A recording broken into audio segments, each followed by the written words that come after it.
കുട്ടികൾക്ക് ടിഫിൻ ബോക്സിലോ അല്ലെങ്കിൽ സ്നാക്ക് ബോക്സിലോ ഒക്കെ കൊടുത്തുവിടാൻ വേണ്ടിയിട്ട് ഇഡ്ഡലി മാവ് വെച്ചിട്ട് ചെയ്യാൻ പറ്റിയിട്ടുള്ള മസാല ദോശ ബൈറ്റ്സിൻ്റെ റെസിപ്പി നോക്കാം. അതിനായിട്ട് 2 ഉരുളക്കിഴങ്ങ് ഉപ്പ് ചേർത്ത് വേവിച്ച് അടച്ച് മാറ്റി വെക്കാം. ഇനി വെളിച്ചെണ്ണയിലേക്ക് 1/2 ടീസ്പൂൺ കടുക്, 1/2 ടീസ്പൂൺ ഇഞ്ചി, ഒരു പച്ചമുളക്, കുറച്ച് കറിവേപ്പില പൊടിയായിട്ട് കട്ട് ചെയ്തതും കൂടി ചേർത്തിട്ട് നന്നായിട്ട് വഴറ്റിയതിന് ശേഷം ഒരു പകുതി സവാളയും കുറച്ച് ഉപ്പും ചേർത്തിട്ട് വഴറ്റിയെടുക്കാം.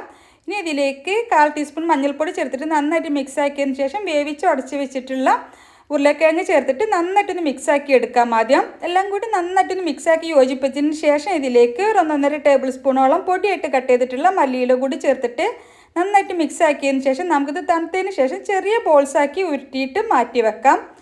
ഇനി ഇഡ്ഡലി മാവ് എടുത്തിട്ടുണ്ട്, അതിലേക്ക് കുറച്ച് ഉപ്പ് ചേർത്ത് മിക്സ് ആക്കി എടുക്കാം.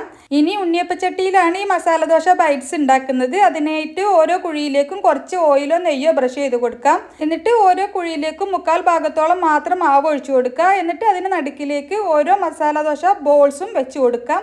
കൈ വെച്ചൊന്ന് പ്രസ് ചെയ്ത് കൊടുക്കാം. ഇനി അതിന് മുകളിലേക്ക് ഈ ബോൾസ് ഒന്ന് കവർ ചെയ്ത് നിൽക്കുന്ന രീതിയിൽ കുറച്ച് മാവ് ഒന്ന് ആക്കി കൊടുക്കാം. എന്നിട്ട് അടച്ചു വെക്കാം.